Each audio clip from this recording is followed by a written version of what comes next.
Panasnya dapur membuat peluhku bercucuran, tapi hatiku tetap ikhlas membantu. Aku tak tahu, saat sedang mengaduk sayur di kuali besar itu, seseorang diam-diam tengah merusak nama baikku. Tapi, kenapa justru aku yang dituduh mencuri? Aku bangun lebih awal dari biasanya. Bahkan suara ayam pun belum terdengar berkokok ketika aku sudah menginjak lantai dapur. Udara masih dingin, tapi aku sudah menggulung lengan bajuku tinggi-tinggi, menyalakan kompor dengan tangan yang setengah menggigil. Hari ini ada hajatan di rumah Bu Atun, tetangga sebelah. Anak perempuannya mau lamaran, dan aku diminta bantu rewang. Sebetulnya, bukan diminta secara langsung, tapi di kampung ini, kalau ada hajatan, semua perempuan yang rumahnya berdekatan wajib ikut turun tangan. Aku tak pernah mengeluh. Rewang sudah jadi bagian dari hidupku sejak aku menikah dengan Arman dan pindah ke rumah orang tuanya, ibu mertuaku, Bu Ratmi. Jangan lupa cuci berasnya 2 kali ya, jangan asal-asalan. Ucap Bu Ratmi semalam, tanpa diminta. Kalau bisa sih, jangan bikin malu. Rewang itu bukan cuman kerja, tapi bawa nama keluarga. Kalimat itu menancap tajam di hatiku, tapi seperti biasa, aku hanya tersenyum kecil. Tidak ada gunanya membalas. Ibu mertua selalu punya cara menegaskan, kalau aku ini cuma numpang hidup, di rumahnya. Dengan langkah ringan dan hati yang kuperkuat, aku berjalan ke rumah Bu Atun setelah sholat subuh. Di sana, beberapa ibu sudah datang lebih dulu. Beberapa mengenalku, beberapa hanya tersenyum tipis. Wah, Alia datang juga. Tumben rajin, celetuk Bu Darmi, sambil menyelipkan senyum sinis. Aku mengangguk. Iya Bu, mau bantu-bantu. Kasihan, Bu Atun pasti repot. Tak lama, wajan besar diletakkan di atas tungku api. Daging sapi sudah dicuci dan siap dimasak untuk rendang, ayam dibumbui untuk goreng, dan sayuran dipotong kecil-kecil. Aku ikut mengulek bumbu, mencuci peralatan, menumis, bawang, hingga tangan ini tak sempat berhenti. Satu-satunya waktu istirahat hanyalah ketika aku menyeka keringat di dahi, atau mengikat ulang rambutku yang lepas karena kepanasan. Alia, tolong aduk rendangnya ya. Yang kuat, jangan gosong, ujar salah satu ibu. Iya Bu. Tanganku pegal, bahuku nyeri. Tapi aku senang. Rasanya seperti berguna. Walaupun tidak dibayar, tapi bisa membantu orang lain itu selalu memberi kepuasan tersendiri. Lagi pula, ini juga soal menjaga hubungan baik antar tetangga. Sesekali aku melihat sekeliling. Beberapa ibu mulai bercanda, tertawa pelan. Tapi aku tahu, ada suara-suara kecil yang kadang membicarakanku di belakang. Tentang aku yang tinggal bersama mertua, tentang Arman suamiku yang belum juga dapat kerja tetap, tentang aku yang tak kunjung punya anak. Semua itu kadang menyakitkan, tapi aku sudah belajar untuk mengabaikan.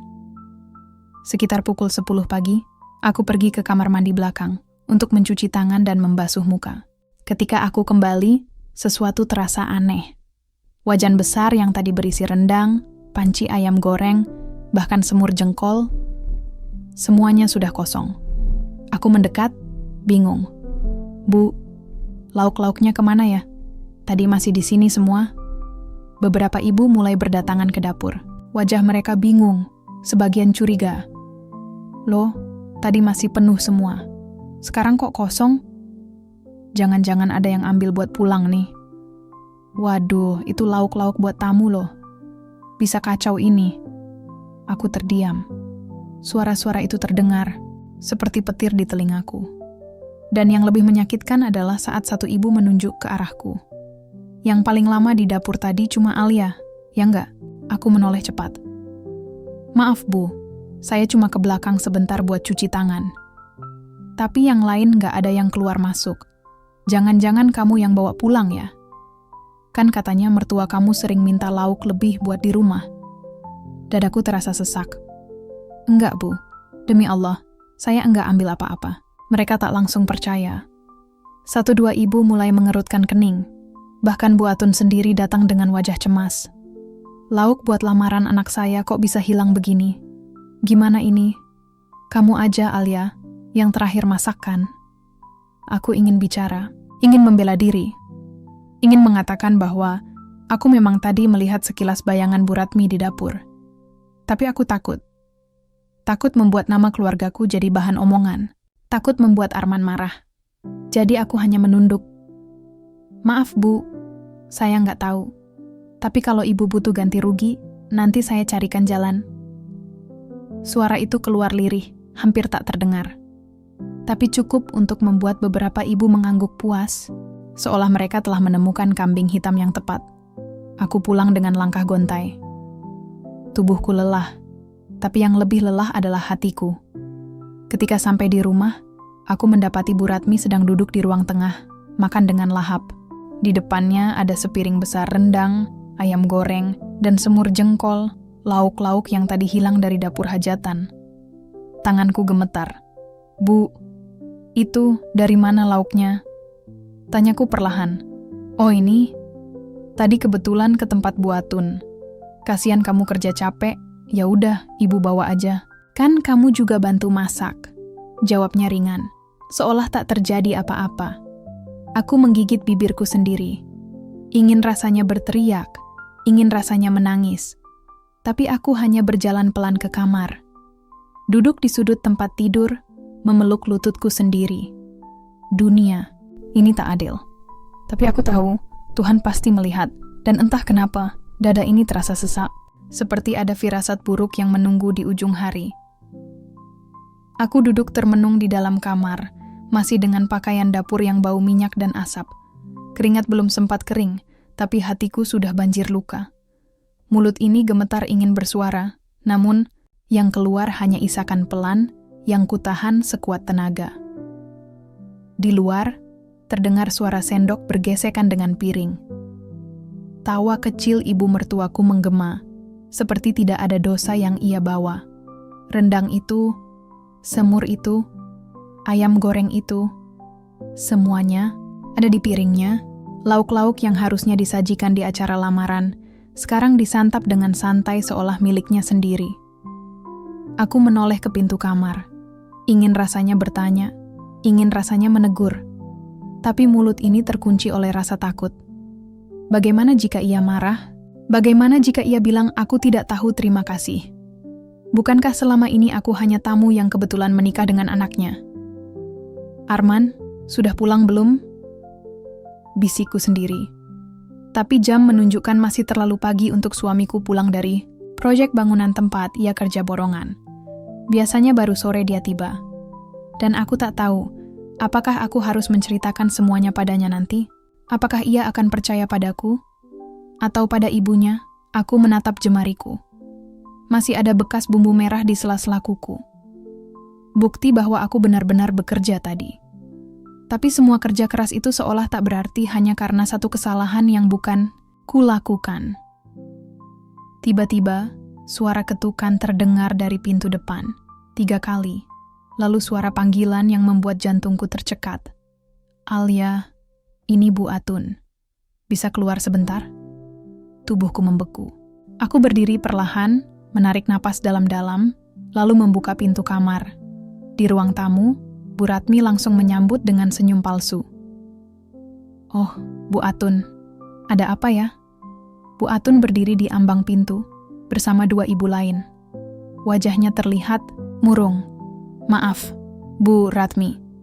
Saya sebenarnya mau bicara sama Alia sebentar. Boleh? Aku melangkah ke ruang tamu, mencoba menjaga nada suara tetap sopan. Iya, Bu. Saya di sini. Ada yang bisa saya bantu? Bu Atun menghela napas. Saya tadi coba cari jalan keluar, tapi pihak keluarga calon besan sudah telanjur kecewa. Katanya kalau lauknya nggak ada, lamaran batal. Mereka pikir kita nggak serius nyambut tamu, padahal semua sudah disiapkan, tinggal disajikan. Hatiku mencelos. Aku bisa membayangkan betapa malunya Bu Atun. Saya minta maaf, Bu. Tapi saya benar-benar tidak mengambil apa-apa. Iya, saya tahu kamu bilang begitu. Tapi semua, orang tadi lihat kamu yang terakhir di dapur. Dan kamu juga sempat keluar sendiri. Gimana saya bisa membela kamu kalau kamu nggak bisa jelaskan. Aku menunduk. Tenggorokanku seperti diikat benang tak terlihat. Saya benar-benar tidak berniat ambil, Bu. Demi Allah. Salah satu ibu yang berdiri di belakang Bu Atun menyela. Kalau memang bukan kamu, siapa dong yang ambil? Hantu? Aku tercekat. Lidahku kaku. Aku tak sanggup mengatakan bahwa ibu mertuaku sendiri yang mengambil semua lauk itu. Aku tak sanggup membuka aib keluarga di depan umum. Bu Atun menatapku lama, lalu berkata pelan, "Alia, saya ini bukan orang kaya. Saya pinjam uang demi hajatan ini.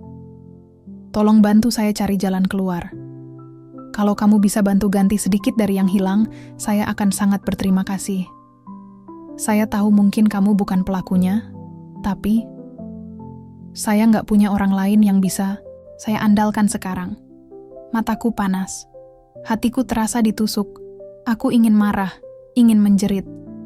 Tapi aku tahu, mereka semua tidak tahu apa yang sebenarnya terjadi. Mereka hanya melihat dari permukaan. Dan aku, seperti biasa, yang dijadikan korban. "Iya, Bu. Saya akan coba cari uangnya." Bu Atun mengangguk lirih. "Terima kasih. Maaf ya." Setelah mereka pergi, aku duduk kembali. Kali ini di lantai. Punggungku bersandar di dinding, dan air mata mengalir tanpa suara. Di luar, Bu Ratmi masih sibuk membersihkan piring-piringnya. Aku mendengar dia bersenandung pelan. Tuhan, apakah ini ujian atau peringatan? Aku tidak pernah iri pada siapapun. Tidak pernah mengeluh walau dihina. Tapi hari ini rasanya terlalu berat. Sore menjelang. Arman pulang dengan wajah letih. Bajunya basah oleh peluh, dan sepatu bututnya menyisakan jejak lumpur di teras. Aku menyambutnya dengan teh hangat dan seulas senyum palsu. "Capek, Mas?" tanyaku pelan. "Banget. Hari ini bawa pasir naik ke lantai 2. Pinggangku kayak mau patah," katanya sambil duduk di kursi rotan. Aku ragu, tapi harus bicara. "Mas, ada kejadian tadi pagi." Arman menoleh, matanya langsung waspada. "Kejadian apa?" Aku ceritakan semuanya. Dari rewang sampai makanan, hilang sampai tuduhan hingga permintaan ganti rugi. Tapi aku tidak sebut nama ibunya. Dia diam lama. Lalu bertanya, "Kamu yakin kamu nggak ambil apa-apa, Li?" Pertanyaan itu seperti menamparku. Mas nggak percaya aku." "Bukan gitu. Aku cuma, ya siapa tahu kamu mikir ibu mau makan, terus kamu ambil sebagian. Kan, ibu juga sering minta begitu." Air mataku tumpah. "Jadi menurut Mas, aku yang salah?" Arman tampak bingung. Aku cuma bilang mungkin. Lagi pula, ibu nggak cerita apa-apa. Jadi ya aku bingung harus percaya siapa. Aku berdiri, punggungku tegak, walau hatiku hancur. Kalau Mas nggak percaya aku, nggak apa-apa. Tapi satu hari nanti, semuanya akan terbuka. Aku nggak akan selamanya diam. Arman menatapku, seperti ingin berkata sesuatu, tapi akhirnya hanya menghela napas dan masuk ke kamar. Aku duduk sendiri lagi. Kali ini bukan hanya karena difitnah orang kampung, tapi karena orang yang paling aku cintai. Bahkan dia pun mulai ragu padaku. Langit malam mulai gelap, tapi batinku lebih gelap lagi. Dan saat itulah, suara jeritan terdengar dari kamar depan. "Argi, perut ibu sakit, panas. Aku berdiri kaget. Suara itu, suara Bu Ratmi. Lalu jeritan itu disusul muntah-muntah. Tiba-tiba, firasat yang tadi terasa mulai menunjukkan wujudnya. Apa yang sebenarnya sedang terjadi? Jeritan itu menggema dari kamar depan. Terdengar seperti teriakan dari seseorang yang sedang disiksa oleh rasa sakit yang luar biasa.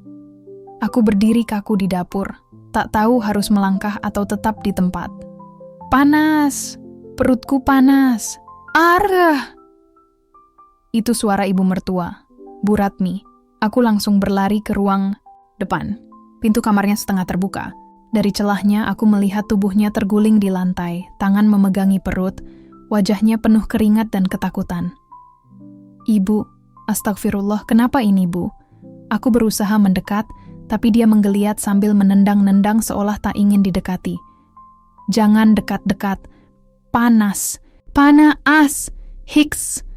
Lauknya bukan aku." Aku membeku. Apa yang tadi baru saja ia ucapkan? Arman berlari dari belakang rumah, terkejut melihat ibunya dalam kondisi seperti itu. "Ibu, ada apa ini? Alia, tadi kenapa?" Aku menggeleng panik. "Aku nggak tahu, Mas." Tiba-tiba saja ibu menjerit dan seperti kesakitan hebat. Bu Ratmi terus mengerang. Badannya menggigil, lalu muntah hebat. Aroma amis dan sisa makanan yang belum tercerna menyeruak ke seluruh ruangan. Beberapa tetangga yang mendengar suara ribut mulai berdatangan ke depan rumah. "Astagfirullah, kenapa itu, Bu Ratmi?" tanya Bu Atun yang datang tergesa. Aku hanya bisa berdiri di sisi pintu. Tubuhku lemas. Mataku terus menatap Bu Ratmi yang kini sudah tidak bisa bicara jelas. Ia mengoceh tak karuan, kadang mengulang kata yang sama. "Bukan hakku, lauk orang. Maaf." Salah satu tetangga berinisiatif memanggil bidan desa. Beberapa warga lain mulai ikut membantu, termasuk Pak RT. Suasana rumah mendadak ramai, padahal baru saja beberapa jam yang lalu, semua orang menjauhiku karena fitnah. Bidan Rini datang membawa tas medis kecil. Ia memeriksa kondisi Bu Ratmi, lalu menggeleng. "Ini keracunan makanan. Tapi parah sekali. Saya curiga yang dimakan masih mentah atau belum matang sempurna." Deg aku menoleh pada Arman. Ia tampak bingung, bibirnya bergetar pelan. "Ibu makan." "Apa tadi, Mas?" tanyaku hati-hati. Arman terdiam. Lalu matanya menatap pintu dapur. "Lauk dari hajatan Bu Atun tadi pagi." Semua orang di ruangan terdiam, lalu berbisik. Aku bisa mendengar suara samar mereka. "Lauk hajatan?" Tapi katanya semua lauk itu hilang. "Iya, Bu Atun bilang sampai batal acaranya karena lauk habis." Berarti yang bawa pulang itu?" Aku hanya bisa menunduk. Kali ini bukan karena malu, tapi karena hancur. Bukan karena aku bersalah, tapi karena sejak pagi, semua luka dan tuduhan itu kupikul sendiri demi menjaga nama baik keluarga. Dan sekarang, semuanya mulai terbuka. Tanpa aku perlu mengatakan apapun. Bidan Rini melanjutkan. "Kalau benar yang dimakan itu makanan yang belum matang sempurna, wajar kalau jadi separah ini. Perut bisa rusak, usus bisa luka.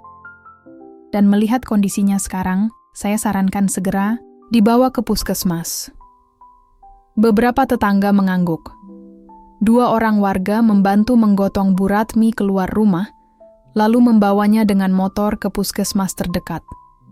Aku terduduk di lantai ruang tamu. Lututku lemas. Arman berdiri di sampingku, tapi tidak berkata apa-apa. Yang kurasakan bukan lega, bukan juga bahagia karena kebenaran mulai terkuak. Yang kurasakan adalah pilu. Karena azab yang datang begitu nyata. Sore itu, rumah kembali sepi. Warga sudah pulang. Arman duduk di teras, menunduk, sementara aku masih membersihkan lantai. Ruang tamu yang tadi terkena muntah. "Li." Arman memanggil pelan. Aku tidak menoleh. "Iya, Mas." "Maaf." Tanganku berhenti menggosok. Tapi aku tetap menunduk. Aku tadi ragu sama kamu. Padahal kamu nggak pernah bohong selama ini." Aku menghela napas. "Aku ngerti, Mas. Kamu pasti bingung. Aku nggak salahin kamu." Dia mendekat. Tapi aku salah. Harusnya aku percaya istri sendiri. Harusnya aku bisa baca gelagat. Aku juga tahu ibu kadang suka bertindak semaunya. Aku menahan air mata. Bukan karena kata-katanya, tapi karena hatiku yang sudah terlalu lelah menahan luka yang terus-menerus datang. "Mas, aku nggak pernah minta apa-apa. Aku cuma pengen dianggap manusia, pengen dipercaya. Itu aja." Arman menggenggam tanganku. "Aku janji, mulai sekarang aku akan ada buat kamu. Aku akan jaga kamu. Aku ingin percaya. Tapi di dalam hatiku ada luka yang belum sembuh. luka yang hanya bisa ditutup oleh keadilan. Malamnya, kabar itu datang. Seorang tetangga mengetuk pintu rumah kami dengan wajah pucat. "Alia, Arman, barusan kabar dari puskesmas. Bu Ratmi meninggal dunia. Aku tercekat. Penyebabnya keracunan parah. Mereka bilang isi perutnya penuh dengan makanan yang belum matang, bahkan masih ada potongan kentang yang keras. Dan sisa bumbu merah yang belum larut. Tubuhku seperti ambruk, tapi aku tahan. Aku tarik napas panjang. Bu Rini juga bilang, sebelum meninggal, ibu kalian sempat ngomong sendiri. Katanya, saya bawa pulang lauk orang. Saya bawa pulang. Tanpa izin, saya takut ketahuan. Warga itu menatap kami. Alia, aku tahu ini pasti berat. Tapi kamu benar sejak awal. Maaf, kami semua udah salah nilai kamu. Aku hanya bisa mengangguk pelan. Setelah tetangga itu pergi, aku masuk kamar. Duduk di sudut kasur. Menatap kosong ke dinding. Aku tak tahu harus sedih atau lega. Tapi, yang pasti, Tuhan tidak tidur. Dan hati yang terzalimi tak akan selamanya disalahkan. Pagi itu, udara desa terasa lebih sunyi dari biasanya. Tak ada suara anak-anak bermain, tak ada ibu-ibu ngobrol di teras, dan tak ada suara radio dari warung ujung jalan. Semua diam. Sejak kabar kematian Bu Ratmi menyebar semalam, suasana desa berubah drastis. Seperti ada kabut duka yang tak hanya menyelimuti rumahku, tapi juga seluruh kampung ini. Di depan rumah, orang-orang mulai berdatangan. Mereka datang bukan hanya untuk takziah, tapi juga meminta maaf. Satu persatu. Ada yang menunduk malu, ada yang menangis sesenggukan, bahkan ada pula yang memelukku erat tanpa berkata sepatah kata pun. Yang pertama datang adalah Bu Atun, yang hajatan kemarin sempat gagal total karena lauk yang hilang. Aku masih duduk di ruang tamu ketika dia masuk, membawa nampan berisi kue dan 2 termos air. Alia, maafkan saya, ucapnya sambil langsung bersimpuh di depanku. Aku refleks menarik tangannya. Jangan gitu, Bu. Saya nggak pernah dendam. Dia menggeleng. Air matanya menetes. Saya malu, Alia. Malu banget. Saya yang paling kenceng nuduh kamu. Saya yang paling keras ngomong ke warga. Bilang kamu maling. Padahal kamu cuma bantu masak dengan tulus. Aku hanya bisa tersenyum kecil. Waktu itu saya juga bingung, Bu. Tapi saya ngerti kalau saya juga nggak bisa maksa orang percaya saya. Bu Atun memelukku erat. Tangisnya pecah. Saya udah dosa sama kamu. Tapi saya janji, mulai hari ini, saya yang paling depan kalau ada yang berani jelek-jelekin kamu lagi. Aku tidak tahu harus merespons bagaimana, karena sesungguhnya hatiku sudah terlalu penuh untuk menampung emosi apapun. Setelah Bu Atun, datang juga Pak RT, Bu Rini bidan desa, bahkan Bu Lilis dan Bu Yaya, tetangga yang biasanya paling hobi nyinyir di pengajian. Mereka semua datang, dan semua membawa permintaan maaf yang tulus. Sore hari, jenazah Bu Ratmi dimakamkan. Aku ikut mengantar, walaupun hatiku masih remuk. Arman menggenggam tanganku sepanjang perjalanan ke pemakaman, sesuatu yang sangat jarang ia lakukan sebelumnya. Mungkin karena ia tahu, luka dalamku terlalu dalam untuk disembuhkan hanya dengan kata maaf. Di pemakaman, doa pun dipanjatkan. Tapi entah kenapa, sebagian besar warga tak bisa mengucapkan amin dengan mantap. Seperti ada ganjalan, ada rasa bersalah kolektif yang menghantui. Setelah prosesi selesai, aku duduk di samping makam. Hening. Menatap batu nisan yang masih basah oleh tanah dan air mata. Aku nggak benci ibu, bisikku pelan.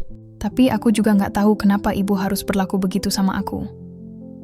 Arman duduk di sebelahku. Aku juga nggak tahu, Li. Tapi aku percaya satu hal. Aku menoleh. Apa itu, Mas? Allah nggak pernah tidur. Dan apa yang kamu alami? Nggak sia-sia. Aku mengangguk. Tapi air mataku jatuh juga. Sebab, meski luka mulai sembuh, bekasnya masih nyata. Malam harinya, suasana rumah kembali sepi. Tidak ada lagi jeritan, Tidak ada lagi tuduhan. Hanya diam yang terasa berat. Aku duduk di dapur, menatap panci-panci yang dulu kupakai untuk memasak di hajatan. Satu-satu kupegang, seolah mereka adalah saksi bisu dari luka yang kutelan sendirian. Tiba-tiba Arman masuk, membawa segelas teh. Untuk kamu, ucapnya pelan. Aku tersenyum kecil. Terima kasih, Mas. Ia duduk di seberangku. Besok kita mulai dari awal, ya. Nggak usah pikirin orang lain dulu. Kita benahi rumah kita, hubungan kita, hati kita. Aku menatap matanya. Untuk pertama kalinya sejak menikah, aku merasa suamiku benar-benar melihatku sebagai seorang istri, bukan hanya sebagai menantu dari ibunya. Kalau memang Mas serius, aku mau coba percaya lagi, ucapku jujur. Arman menggenggam tanganku, hangat, nyaman, tapi juga penuh rasa bersalah. Aku tahu luka kamu belum sembuh, Li, tapi aku janji, aku akan jadi obatnya. Aku tidak menjawab, hanya diam. Tapi dalam hati, aku berdoa, semoga benar kali ini. Esok paginya, kejutan lain datang. Pak RT mengumumkan bahwa mulai sekarang, setiap kegiatan warga yang melibatkan konsumsi atau gotong, royong, harus dicatat secara terbuka dan melibatkan minimal 2 saksi, agar kejadian seperti kemarin tidak terulang lagi. Dan yang lebih mengejutkan lagi, aku ditunjuk sebagai salah satu koordinator dapur umum desa. Orang kayak kamu, Alia, yang ikhlas kerja dan gak banyak omong, justru paling bisa dipercaya, kata Pak RT saat menyerahkan surat tugas itu. Aku tertegun. Dulu, aku hanya seorang menantu biasa yang sering diremehkan. Tapi sekarang, semua mata mulai melihatku berbeda. Bukan karena aku hebat, tapi karena aku memilih diam saat dunia menyalahkanku. Dan kini, diamku berbicara lebih lantang dari teriakan siapapun. Aku berdiri di dapur balai desa pagi itu, mengenakan celemek sederhana dan mengikat rambut dengan cepat. Udara pagi masih sejuk, tapi keringat sudah mulai membasahi pelipis. Beberapa ibu-ibu mulai berdatangan, Bu Atun, Bu Rini, bahkan Bu Lilis yang dulu paling keras menuduhku. Semuanya terlihat kikuk saat melihatku. Tapi aku memilih tersenyum, bukan karena aku benar-benar sudah melupakan semuanya, tapi karena aku tidak ingin menyimpan dendam dalam pekerjaan yang penuh keikhlasan. Bu Alia, ini bawang yang tadi dipotong, ya, kata Bu Atun, menyerahkan baskom padaku. Aku mengangguk sambil tersenyum. Terima kasih, Bu. Kita masak opor dulu ya. Nasi liwet nanti terakhir biar masih hangat waktu disajikan. Bu Lilis melirikku dari sudut matanya. Bu, Alia, kalau ada yang salah potong, tegur aja ya. Aku masih belajar. Aku menoleh, senyumku tetap hangat. Nggak apa-apa, Bu. Namanya juga sama-sama belajar. Saya juga masih sering salah kok. Dan untuk pertama kalinya, aku lihat ada ketulusan di mata Bu Lilis. Tapi meski semua terlihat mulai membaik, hatiku belum sepenuhnya tenang. Ada luka yang tak bisa begitu saja hilang, hanya karena mereka minta maaf. Aku mencoba memaafkan, iya, tapi melupakan, tidak semudah itu. Malam-malamku masih sering dihantui suara tuduhan itu, teriakan, caci maki, dan lirih tangis saat aku duduk di tanah, dituduh sebagai pencuri. Dan yang paling menyakitkan, ibu mertua, Ratmi, tidak pernah sempat minta maaf padaku. Meski aku tak tahu apakah aku siap memaafkan saat itu, tetap saja rasanya menggantung. Seolah ada pintu yang tertutup dan tak akan pernah bisa terbuka lagi. Sementara itu, hubungan dengan Arman perlahan membaik. Ia mulai lebih banyak membantu, lebih banyak bicara, dan, anehnya, lebih sering memujiku. Masakanmu enak banget sekarang, Li. Katanya suatu malam saat makan malam hanya berdua. Aku hanya tersenyum kecil, padahal sama aja kayak dulu. Beda. Dulu ibu yang selalu bilang asin, kurang bumbu, terlalu gosong. Sekarang aku bisa nikmati dengan tenang. Aku menatap wajahnya. Ada kesedihan yang tak ia ucapkan, tapi mulai terlihat. Aku tahu Arman juga terluka. Mungkin bukan karena ibunya meninggal, tapi karena ia harus kehilangan ibunya dalam keadaan seperti itu. Mas, Kalau waktu bisa diulang, kamu bakal bela aku waktu itu. Arman diam. 1 detik, 2 detik, lalu mengangguk. Pelan, akan aku bela habis-habisan. Aku tersenyum getir. Tapi waktu itu kamu diam. Ia menggenggam tanganku. Aku pengecut, Li. Aku bingung. Di satu sisi kamu istriku, tapi ibu adalah ibu. Aku menarik napas dalam. Aku tahu, aku nggak sepenuhnya nyalahin kamu, tapi kadang diam juga bisa jadi luka, Mas. Arman menunduk. Mulai sekarang aku nggak akan diam lagi. Kalau ada yang lukai kamu, aku yang paling depan buat lindungin. Malam itu, aku menangis dalam diam. Bukan karena sedih, tapi karena akhirnya aku merasa dimiliki. Beberapa minggu kemudian, aku diundang menghadiri rapat PKK sebagai wakil dapur umum. Saat masuk ke ruangan, aku sempat ragu. Semua mata menoleh ke arahku. Ada yang tersenyum, ada yang terdiam. Tapi aku melangkah juga. Dan ketika aku duduk, Bu Rini, sang bidan, memulai rapat dengan kalimat yang membuat dadaku hangat. Sebelum kita mulai, saya ingin menyampaikan sesuatu. Waktu itu, kita semua sempat salah langkah. Tapi hari ini, mari kita akui bahwa Alia adalah contoh perempuan kuat yang patut kita banggakan. Semua orang menoleh padaku. Beberapa mengangguk, beberapa tersenyum. Dan tanpa sadar, air mataku jatuh. Bukan karena sedih, tapi karena akhirnya aku didengar. Sepulang dari rapat, aku berjalan kaki sambil membawa sayur dari pasar. Di jalan, beberapa anak kecil berlari menghampiriku. Bu Alia, masak lagi ya buat posyandu besok, seru mereka. Aku tertawa kecil. Iya dong, tapi kalian bantu angkatin kursi ya. Mereka mengangguk semangat, lalu berlari lagi. Dan saat aku berdiri di depan rumahku, rumah yang dulu penuh tangisan dan ketakutan, aku menghela napas panjang. Aku tahu, ini bukan akhir dari ujian hidup, tapi setidaknya, aku tidak sendiri lagi. Dan meski senyumku masih kutata dengan hati-hati, luka di baliknya mulai sembuh perlahan. Namun, aku tak pernah lupa bahwa hidup bisa berubah dalam sekejap, bahwa kepercayaan bisa runtuh hanya dalam 1 siang, dan bahwa di balik senyum, kadang masih ada tangis yang tak terdengar siapa-siapa. Suasana rumah terasa berbeda pagi itu. Arman mondar-mandir di ruang tamu sambil sesekali melirik jam dinding. Aku sedang menyiapkan teh dan kue di meja. Entah kenapa, hatiku terasa tak enak sejak semalam.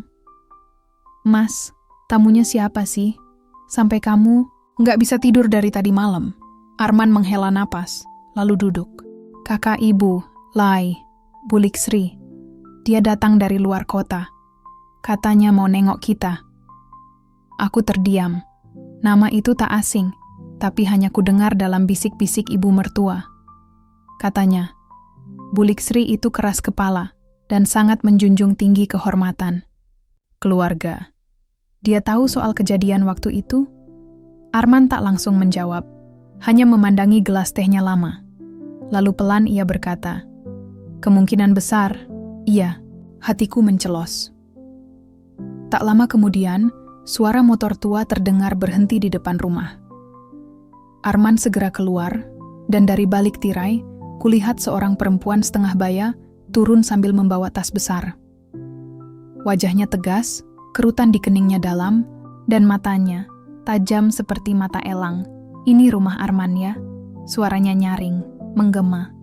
Aku buru-buru membenarkan jilbab dan keluar menyambut. Selamat datang, Bulik. Ia menatapku dari ujung kepala sampai kaki. Tak ada senyum, tak ada sambutan hangat, hanya tatapan penuh penilaian. Ini yang katanya menantu itu, ya? Gumamnya, lebih ke bicara sendiri. Aku menahan napas.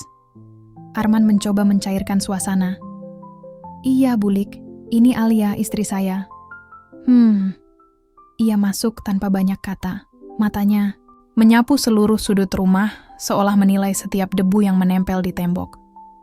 Siang itu, Bulik Sri duduk di ruang tamu dengan posisi tubuh tegap, tangan dilipat di dada, dan suara seperti menginterogasi. Saya nggak bisa tinggal diam, Man. Ini menyangkut nama baik keluarga. Ibu kamu meninggal dalam keadaan yang tidak wajar. Lalu tiba-tiba semua orang bilang itu azab? Apa kamu tahu, di kampung, keluarga kita jadi bahan gunjingan? Arman menunduk. Aku hanya bisa duduk di ujung kursi, tak berani berkata apa-apa. Aku minta maaf, Bulik, kata Arman. Tapi semua itu bukan kesalahan Alia. Malah dia yang paling terluka waktu itu. Bulik Sri menoleh padaku. Terluka? Atau dia yang bikin ibu kamu sakit hati sampai meninggal? Darahku terasa naik ke kepala, tapi aku tetap diam. Orang bilang, lauk-lauk itu belum matang. Tapi siapa yang tahu kalau bukan si dia yang sengaja jebak? Bukankah dia yang masak? Aku menggigit bibir bawahku. Tanganku gemetar, tapi suaraku tetap tenang. Saya tidak pernah niat begitu, Bulik. Saya ikhlas rewang. Tapi lauk itu belum selesai dimasak saat ibu mengambilnya. Saya bahkan tidak tahu ibu membawa semuanya pulang. Bulik Sri menyipitkan mata. Itu cuman kata kamu. Buktinya? Mana? Ibu kamu nggak sempat cerita. Yang ada kamu dituduh dan kamu diam saja. Diam itu bisa berarti mengiyakan, tahu? Arman berdiri. Cukup, Bulik. Saya sudah cukup dengar orang menghakimi istri saya. Kalau Bulik datang ke sini cuma buat cari siapa yang salah, saya minta maaf. Kami tidak bisa bantu. Bulik Sri memandang keponakannya dengan kecewa. Kamu lebih pilih istri daripada darah daging sendiri? Arman menjawab pelan. Tapi mantap, saya pilih yang benar. Setelah Bulik Sri masuk ke kamar tamu sore itu, aku duduk di dapur, menahan air mata. Tubuhku gemetar menahan emosi yang ditumpuk sejak tadi. Aku kira semua sudah selesai. Aku kira luka itu sudah sembuh. Tapi rupanya, orang bisa datang seenaknya dan membuka kembali luka yang baru saja mengering. Malamnya, Arman memelukku dari belakang saat aku sedang mencuci piring. Aku tahu kamu kuat, Li. Tapi kalau kamu lelah, nggak apa-apa bilang. Aku tak berkata apa-apa. Hanya menyender di dadanya dan menitikkan air mata. Aku takut, Mas. Takut semua ini terulang lagi. Arman mengecup keningku. Kita sudah lewati yang lebih parah. Kita bisa lewati ini juga. Tapi, dalam hati aku tahu, kehadiran Bulik Sri bukan sekadar tamu keluarga. Ia membawa masa lalu yang belum selesai. Dan mungkin, ia tidak datang hanya untuk menjenguk. Esok paginya, aku mendengar suara telepon dari kamar Bulik. Samar-samar ku dengar ia berkata, kalau perlu, kita bongkar saja semuanya. Biar jelas siapa yang mencoreng nama keluarga. Aku terpaku di balik pintu. Tanganku mengepal. Apa maksudnya? Apa yang ingin ia bongkar? Dan, apakah aku siap menghadapi semuanya? Sejak pagi, suasana kampung berubah menjadi panas. Kabar soal Bulik Sri yang datang dan membuka kembali masalah lama beredar cepat. Aku mencoba menenangkan hati. Tapi rasanya seperti tersudut dalam labirin yang gelap dan tak berujung. Saat aku membuka pintu dapur, beberapa tetangga sudah berdiri di depan rumah. Mereka berbicara dengan suara rendah, tapi cukup keras untuk didengar. Tatapan mereka menusuk, penuh kecurigaan dan rasa tidak percaya. Katanya, kamu yang mengambil semua lauk waktu hajatan ya? Suara Bu Wati terdengar jelas. Kita semua sudah tahu, tapi nggak berani bilang sampai Bulik Sri datang. Aku terkesiap, suaraku tercekat. Saya nggak pernah mencuri. Semua itu salah paham. Tapi suara mereka terus berdengung seperti ombak yang datang tanpa henti. Kalau kamu nggak bersalah, kenapa diam saja waktu itu? Orang baik nggak perlu takut di depan umum. Aku mundur ke dalam rumah, menutup pintu pelan-pelan. Napasku berat, hatiku penuh luka. Arman datang, menggenggam, tanganku erat. Alia, kita harus bicara. Ini sudah melewati batas.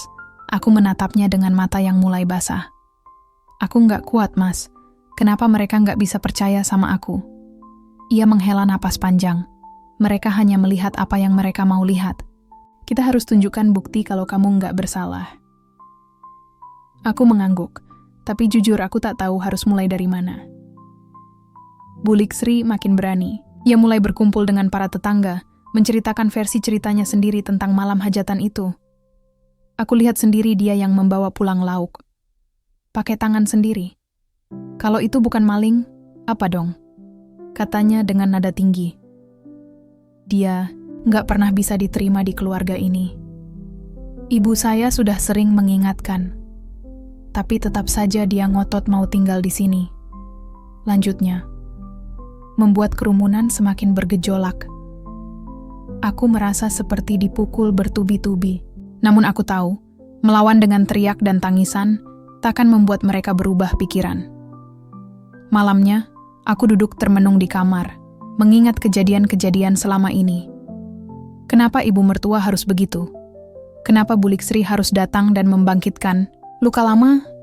Tiba-tiba Arman masuk dengan wajah serius. Kita nggak bisa diam. Aku sudah bicara dengan kepala desa dan bidan desa. Mereka bilang, ada sesuatu yang bisa membantu kita. Aku penasaran. Apa itu?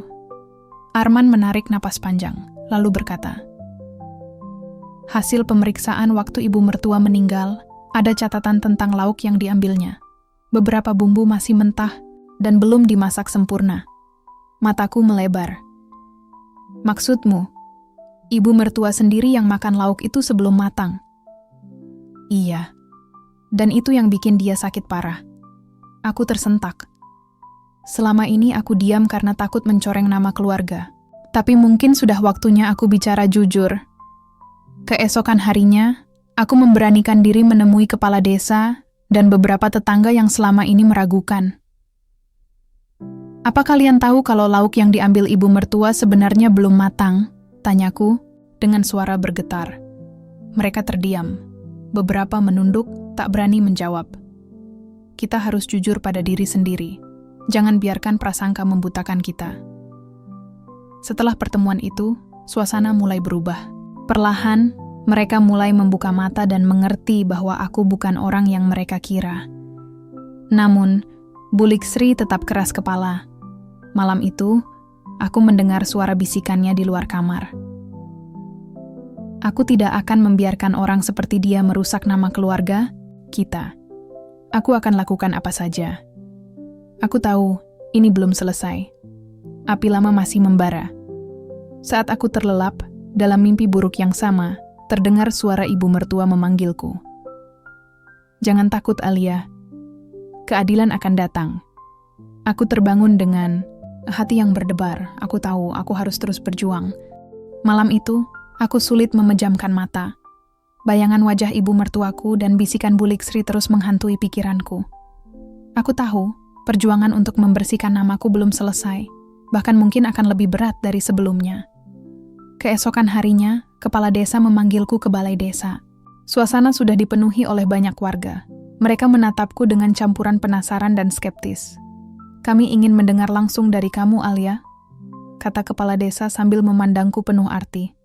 Dengan napas dalam, aku mulai menceritakan semuanya tentang bagaimana aku memasak dengan penuh keikhlasan, bagaimana ibu mertua datang diam-diam membawa pulang lauk yang belum matang, dan bagaimana aku dipermalukan tanpa alasan. Aku menunjukkan bukti dari bidan desa. Hasil pemeriksaan lauk yang diambil ibu mertua memang belum matang dan mengandung bahan mentah.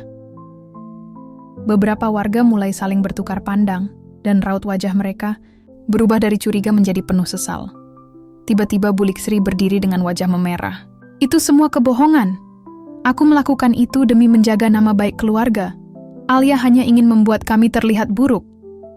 Suasana menjadi gaduh. Suaranya yang keras membuat banyak orang terdiam sejenak, lalu berdebat satu sama lain. Aku merasa ingin menangis, tapi aku harus tetap kuat. Kami bukan siapa-siapa untuk menghakimi tanpa bukti, ucap kepala desa tegas. Kita harus adil.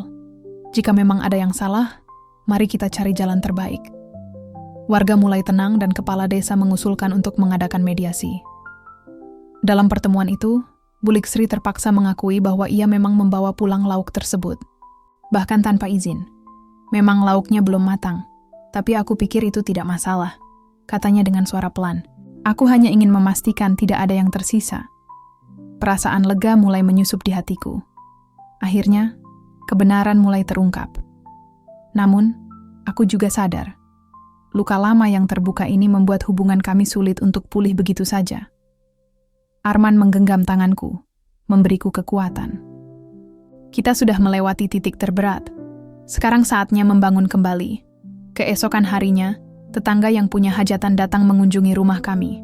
Dengan wajah penuh penyesalan, ia meminta maaf atas tuduhan yang telah melukai hatiku. Alia, maafkan kami semua. Kami terlalu cepat menilai dan tidak mencari tahu kebenaran. Aku tersenyum tipis, berusaha menghapus air mata yang mulai menetes. Saya hanya ingin damai dan keluarga tetap kuat. Sejak saat itu, nama baikku mulai bersih dari tuduhan.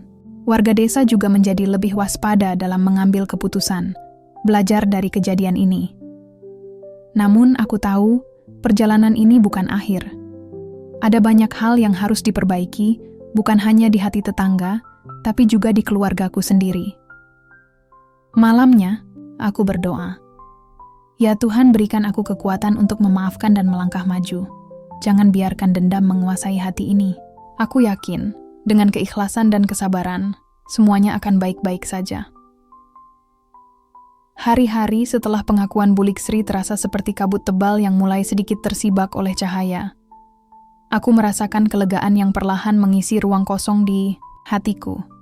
Tapi sekaligus juga ada rasa lelah yang sulit dijelaskan. Pagi itu, aku dan Arman duduk di beranda rumah sambil menikmati secangkir teh hangat. Angin membawa aroma segar dari sawah di sekitar desa, seolah mengingatkan bahwa hidup terus berjalan meski badai pernah melanda. Kamu hebat, Alia, kata Arman pelan. Aku bangga sama kamu yang kuat menghadapi semuanya. Aku tersenyum sambil memandangnya. Kalau bukan karena kamu, aku mungkin sudah menyerah sejak lama. Di desa, suasana mulai berubah. Warga yang dulu mencurigai kini mulai menghampiri, memberikan senyuman dan sapaan hangat. Beberapa tetangga datang membawa hasil kebun mereka sebagai tanda persahabatan dan permintaan maaf. Aku merasa seolah terlahir kembali. Namun, ada satu hal yang masih mengganjal di hatiku. Hubunganku dengan keluarga mertua. Aku tahu, walaupun ibu mertua sudah tiada, bayangannya masih kuat menghantui hubungan kami. Bulik Sri pun terlihat masih menyimpan amarah yang sulit dihapus begitu saja. Suatu sore, aku duduk bersama Bulik Sri.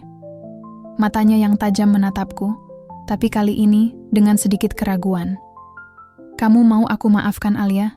Tanyanya. Aku mengangguk, perlahan. Aku juga ingin memperbaiki semuanya. Untuk keluarga. Kami berbicara panjang lebar, mengurai benang kusut yang selama ini membelit. Yanta, aku tahu, butuh waktu dan usaha untuk benar-benar memperbaiki kepercayaan yang hilang. Arman berdiri di sampingku, menjadi penengah saat kami mulai membuka hati. Hari-hari berikutnya diisi dengan berbagai aktivitas bersama tetangga. Aku ikut mengajar, anak-anak di posyandu, membantu membersihkan lingkungan, dan bahkan mulai belajar memasak resep-resep tradisional yang dulu menjadi favorit ibu mertua. Setiap langkah kecil itu terasa berat, tapi juga penuh harapan. Suatu malam, aku menatap langit yang penuh bintang. Dalam kesunyian aku berbisik. Ini bukan hanya tentang membersihkan nama, tapi tentang membangun keluarga yang utuh. Aku tahu, perjalanan ini masih panjang. Tapi aku percaya, dengan kesabaran dan cinta, semuanya akan baik-baik saja. Mentari, pagi menyapa desa dengan sinarnya yang hangat, membawa harapan baru untukku dan keluarga. Setelah segala ujian yang kuhadapi, aku mulai merasakan kedamaian yang lama kurindukan. Pagi itu, aku berjalan di jalan setapak menuju rumah tetangga yang baru saja melahirkan. Aku membawa sayur-sayuran segar hasil kebunku sebagai tanda syukur dan dukungan. Warga desa sudah tak lagi menatapku dengan ragu, malah kini tersenyum ramah dan menyapaku hangat. Arman menemuiku di tengah jalan, wajahnya penuh kebanggaan. Kamu telah mengubah pandangan banyak orang, Alia. Aku yakin, ini baru awal dari kebahagiaan kita. Aku membalas senyumannya. Semua berkat doa dan dukungan dari kalian semua. keluarga mertua, meskipun masih menyisakan luka, kini mulai menerima keberadaanku dengan lebih lapang dada. Bulik Sri, yang dulu keras kepala, kini lebih terbuka, dan bahkan mulai belajar menghargai perjuanganku. Hari demi hari, kami membangun kembali kepercayaan dan kasih sayang yang pernah retak. Aku dan Arman merajut mimpi baru, mimpi tentang keluarga yang kuat, penuh cinta, dan saling menghormati. Di malam yang hening, aku menulis diari kecilku, mengenang perjalanan yang penuh liku ini. Aku belajar bahwa hidup bukan tentang sempurna, tapi tentang bagaimana kita bangkit setelah jatuh. Aku memilih untuk memaafkan, bukan hanya untuk mereka, tapi untuk diriku sendiri. Ketika malam berlalu, aku merasa siap melangkah ke masa depan dengan hati yang tenang. Aku tahu, cobaan mungkin akan datang lagi, tapi aku yakin, dengan cinta dan keikhlasan, aku bisa melewatinya. Cerita ini bukan hanya tentang aku yang dipermalukan, tapi tentang bagaimana aku menemukan kekuatan dalam kesabaran dan keikhlasan. Sebuah pelajaran hidup yang akan kupegang erat selamanya.